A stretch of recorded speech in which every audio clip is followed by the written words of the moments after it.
성도 여러분, 각 가정에서 또 예배를 드리실 텐데 하나님께서 이 시간을 통하여 우리에게 주실 말씀을 주시는 은혜 있는 시간이 되기를 간절히 바랍니다.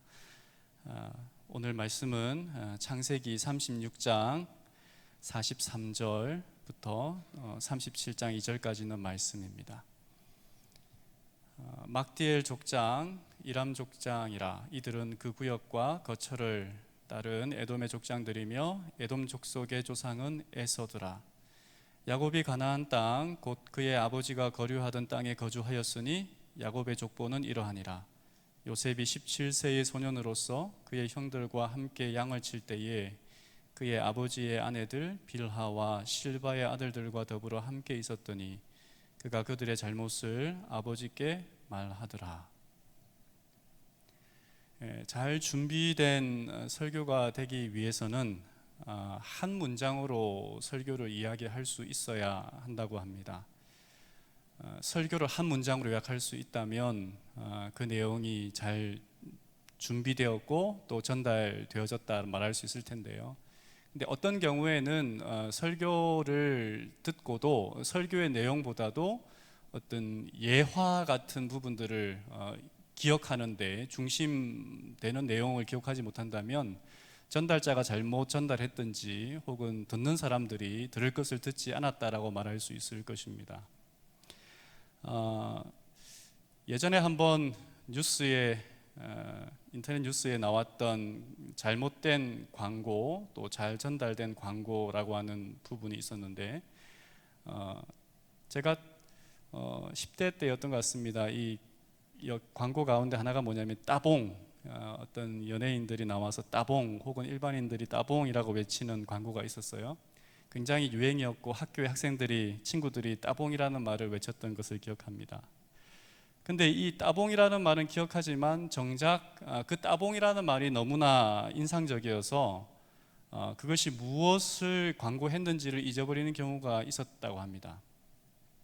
두 번째 그림은 탤런트 원로인 이 신구 선생이 그 광고에 나와서 했던 한 대사였는데 이 대사가 너무나 재미있고 인상적이어서 정작 광고하고자 했던 햄버거는 잊어버리고 그 대사만 유행했던, 이것도 실패한 광고였다고 합니다.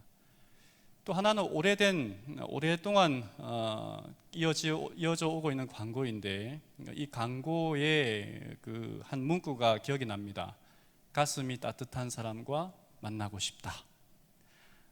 이 광고는 잘된 광고라고 합니다. 그 광고가 말하고자 하는 것이 무엇이었는지 분명히 이야기해주고 있었다는 것이죠. 요셉을 생각할 때에 어떤 사람은 요셉은 고난 가운데 있다가 성공한 사람의 표본이라고 말하기도 하고, 어떤 사람은 우리가 어려움 가운데 있지만 참고 참으면 끝내는 하나님께서 우리를 성공으로 인도할 것이라고 하는 이 표본으로 요셉의 이야기를 하기도 합니다. 요셉이 총리가 되어서 그로 말미암아 성공한 사람이라고 말할 수는 있겠지만, 그러나 정말 요셉의 이야기가 그것이 전부라면 잘 포장된 기복신앙과 무엇이 다를까 하는 생각을 해보게 됩니다.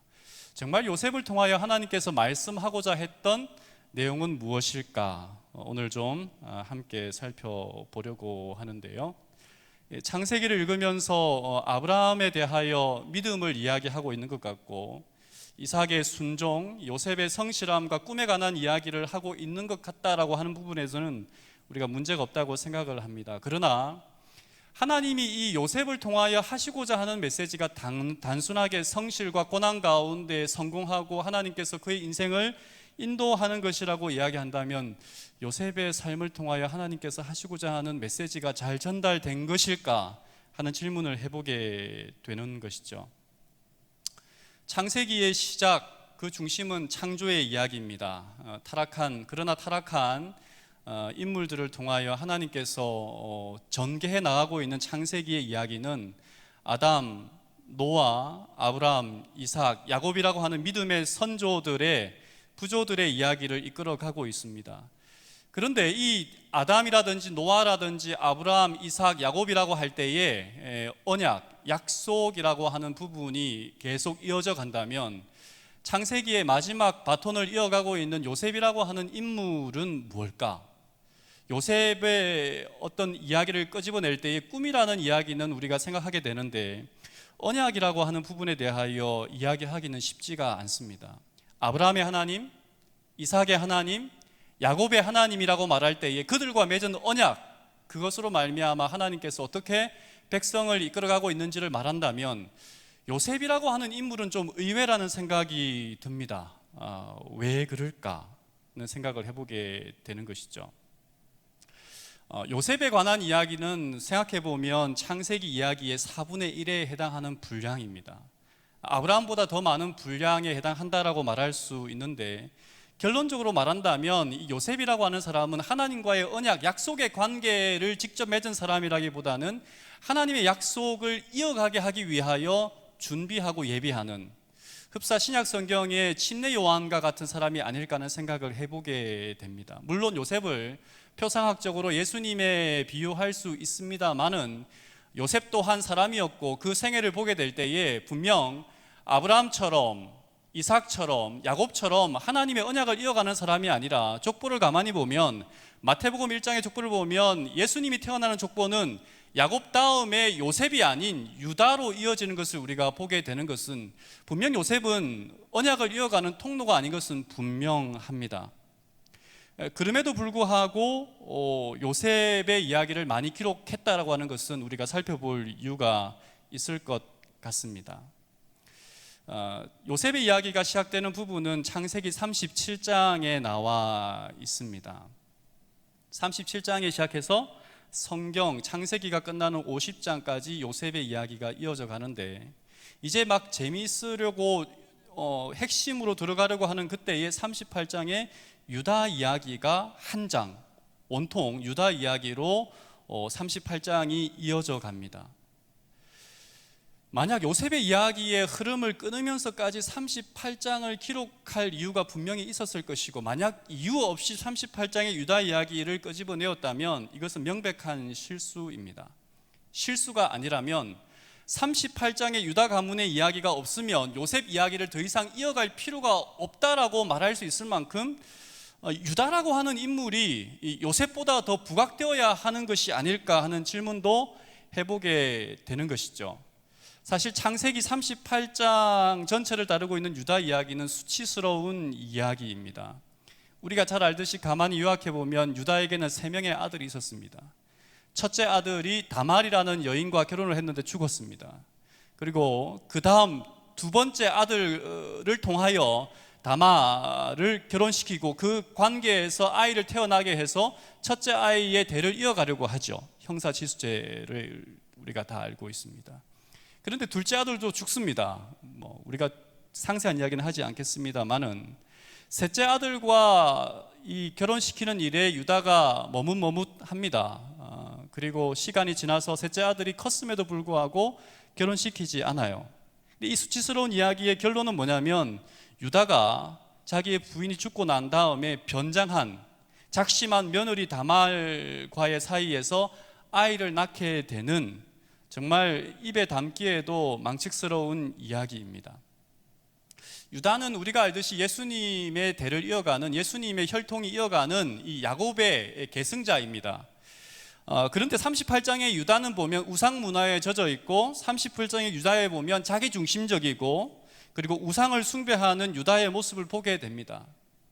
하나님께서 어떤 인물을 통하여 그 약속을 이어갈지에 대한 부분은 오직 하나님의 선택에 담겨져 있습니다. 그래서 하나님은 이 38장을 통하여 유다를 어떻게 만져가는지, 이 38장을 통하여 유다가 다시 하나님께 순종하며 그 삶을 회복하는 터닝 포인트가 되는 것을 보게 됩니다. 왜 그런고 하니, 유다가 이런 일이 있을 때 요셉이 팔려가는 일이 있었습니다. 창세기 45장 4절에 나중에 요셉이 애굽으로 노예로 팔려간 다음에 형들을 만나고 이렇게 말합니다. 요셉이 형들에게 이르되 내게로 가까이 오소서. 그들이 가까이 가니 이르되 나는 당신들의 아우 요셉이니 당신들이 애굽의 판자라. 당신들이 나를 이곳에 팔았다고 해서 근심하지 마소서. 한탄하지 마소서.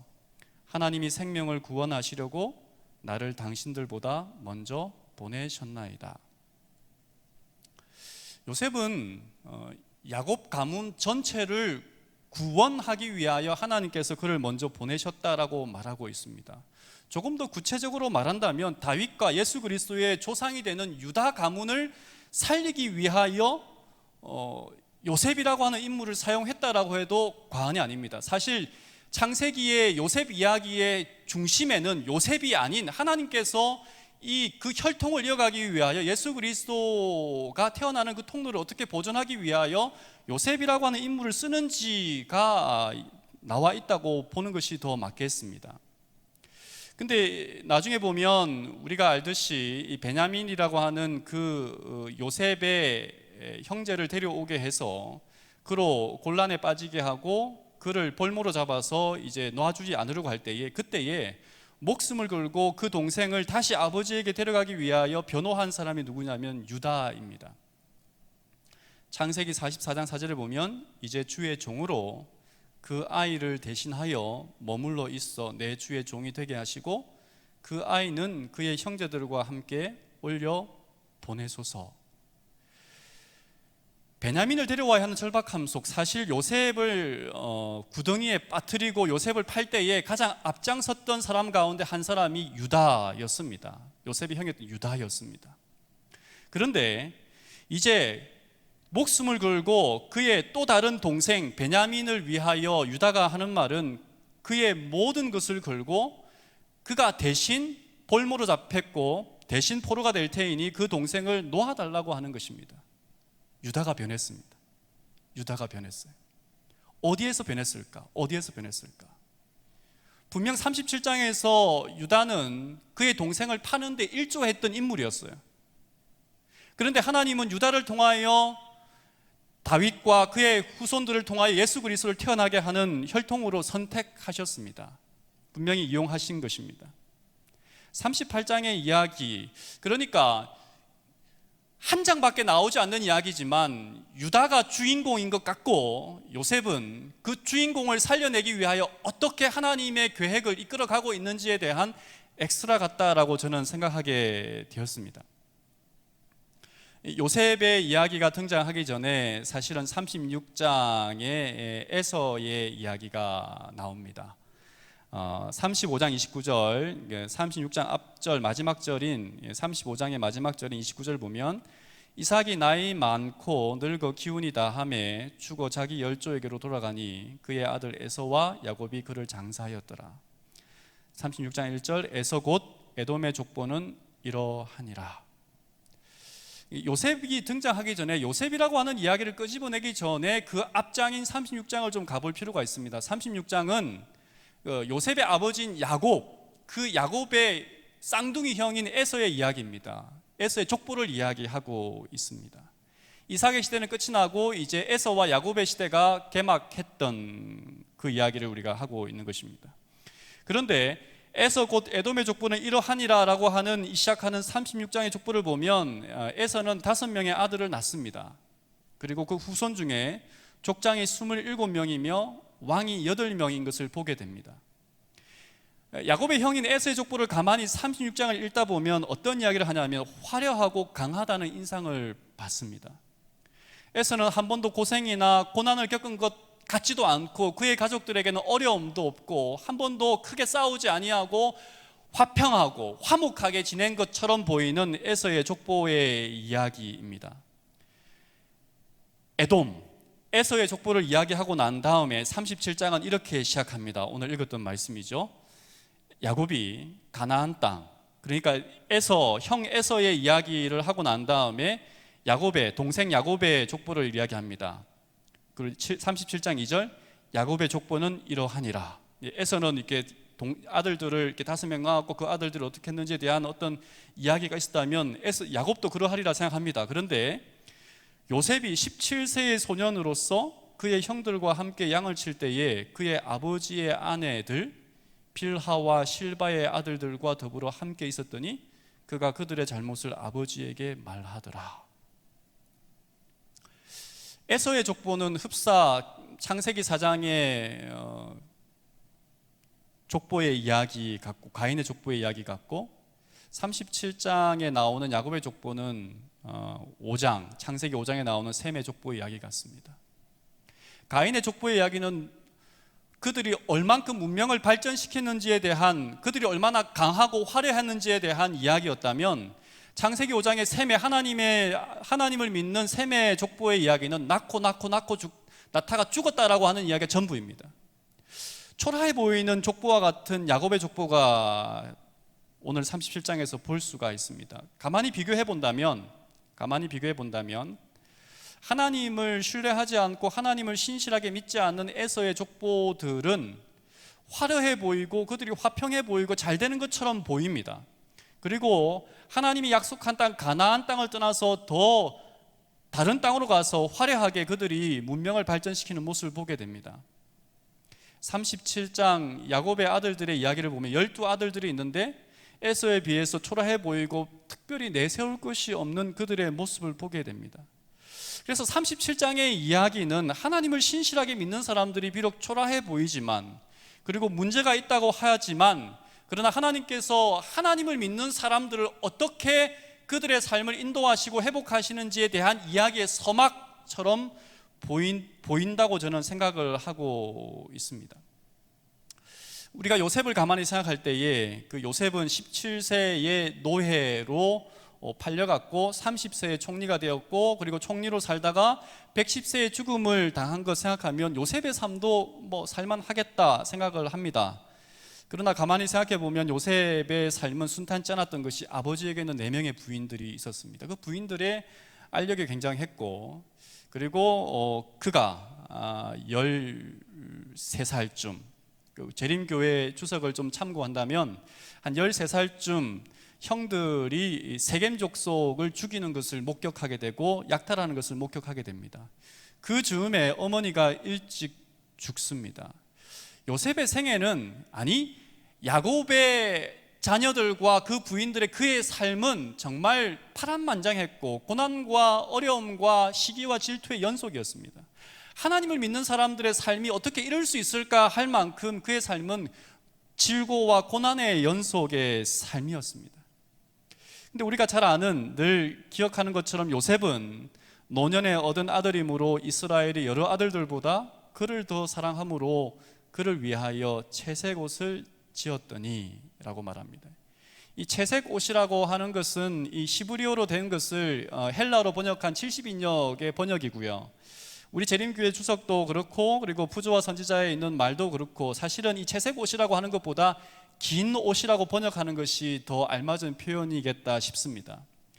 당시 사람들은 이 반소매 정도, 그리고 무릎 위 정도의 옷을 입었습니다. 그래야 일을 하기에, 목동들이 양을 치기에 편했기 때문에 그렇죠.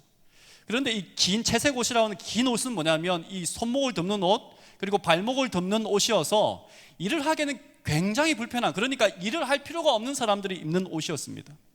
말하자면 12명의 아들이 있었음에도 불구하고 야곱은 누구에게 상속자의 권한을 주려고 했냐면 요셉이라고 하는 11번째 아들에게 상속자의 권한을 주려고 했던 거예요. 채색 옷이라고 하는 단순히 아름다운 옷이 아니라 상속자의 권한을 야곱은 요셉에게 주려고 했던 것입니다. 근데 거기에 대하여 형들은 시기와 질투를 했지만, 그러나 요셉도 잘못을 했어요. 요셉이 어떤 이야기를 했는지 우리가 압니다.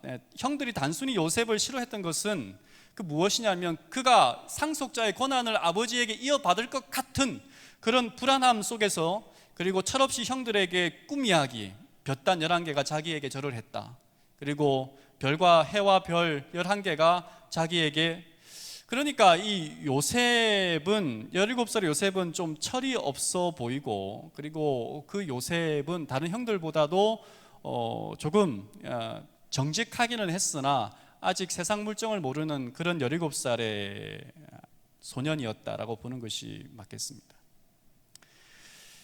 창세기 전체의 그림에서 요셉의 꿈을 대조해보고 있는 그 전의 이야기는 이 에서와 야곱의 집안의 이야기입니다.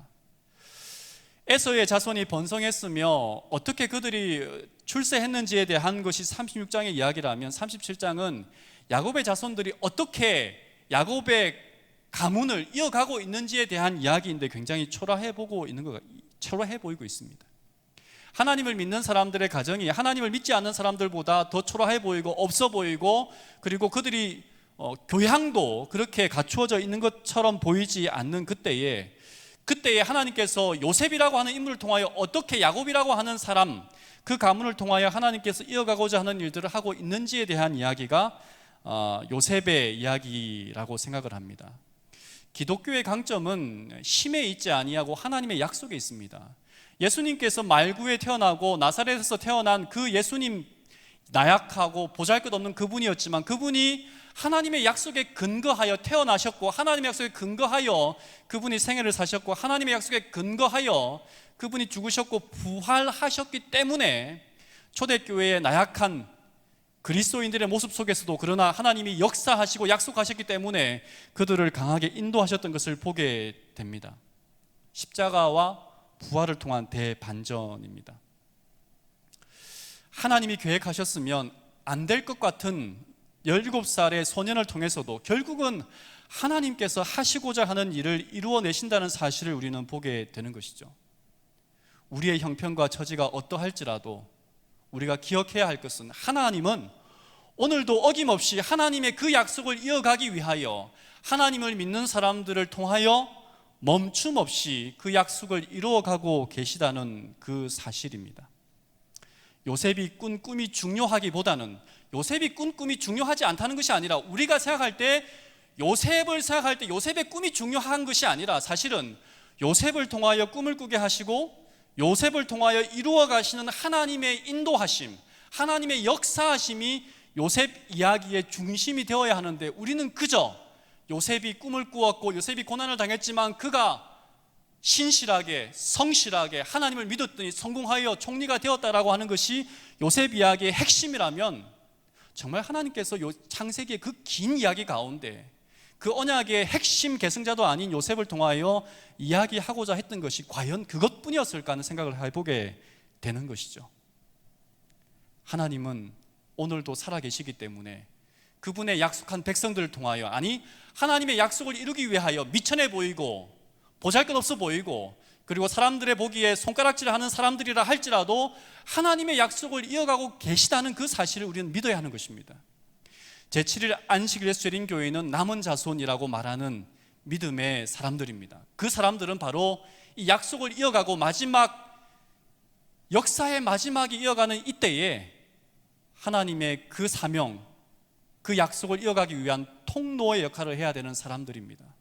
그렇다면 이때에 아무것도 할 수 없고 하나님을 믿는 사람들이 정말 보잘것없어 보이는 이때에 우리가 해야 할 일은 무엇일까? 하나님을 원망하고 우리의 삶의 처지를 한탄하기보다는 하나님이 주신 그 약속을 생각하며, 하나님께서 우리에게 주신 사명을 생각하며 우리가 주어진 그 자리에서 우리의 일을 하는 것이 어떤 생각으로 우리가 어떻게 살아야 할까 하는 생각을 해보아야 한다는 것이죠. 여러분, 엘렌 화이트의 자서전에 있는 이 말씀, 우리가 아마 많이 읽었던 말씀들일 것입니다. 우리가 현 위치에 이르기까지 한 걸음 한 걸음씩 전진하며 여행한 우리의 과거 역사를 회고해 볼 때 나는 하나님을 찬양하자고 말할 수 있다. 주님께서 행하신 역사를 바라볼 때 나는 경탄과 우리의 인도자이신 그리스도께 대한 확신으로 충만해진다. 우리는 주님께서 우리를 인도해 오신 길과 우리의 과거 역사를 통하여 주신 그분의 가르침을 잊어버리는 것 외에는 미래를 위하여 두려워할 것이 전혀 없다. 하나님이 살아계셔서 오늘도 우리를 인도하신다는 것, 하나님께서 어떻게 우리의 삶을 돌보셨다는 것을 기억하는 것, 그 기억하면서 우리는 미래를 두려워할 것이 없다라고 말하고 있습니다. 모든 것이 불확실하고 내일도 예측할 수 없는 그런 시대에 살고 있지만, 그러나 이 세상의 모든 것이 다 망한다고 할지라도, 아니 지금 이 땅의 교회들이 다 망한다고 할지라도 저는 괜찮다고 생각합니다. 왜냐하면 하나님은 살아계시고 하나님은 그분의 약속을 이어가기 위하여 또 다른 약속의 대리자들을 오늘도 사용하실 것이기 때문에 그렇습니다.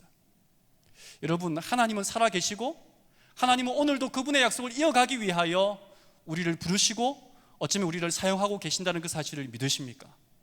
그렇다면 여러분, 오늘도 하나님을 붙드시고 인도하시는 그 하나님의 역사하심을 우리의 삶 속에 가만히 생각하시면서 지금 현재의 이 상황을 두려워하고 이 상황에 대하여 우리가 불안해하기보다는 하나님이 약속하신 그 약속이 분명함으로 어떻게 하나님 앞에 살아야 할까 생각하는 믿음의 사람들이 되었으면 좋겠습니다. 각 가정에서 오늘 함께 기도하실 때에 정말 우리의 가정의 믿음을 위하여 기도할 때에 우리 교회가, 우리의 믿음의 가정들이 정말 하나님의 약속을 이어가기에 부족함이 없는 가정이 될 수 있도록 함께 기도해 주시기 바랍니다. 하나님은 살아계시기 때문에 미래를 두려워할 것이 아니라 우리를 인도해 오신 그 하나님을 신뢰하는 그런 기도회 시간이 되었으면 좋겠습니다. 이 저녁 시간에 하나님의 은혜가 우리 모든 별내 믿음의 식구들의 가정에 함께하기를 간절히 바라면서 말씀을 마치겠습니다.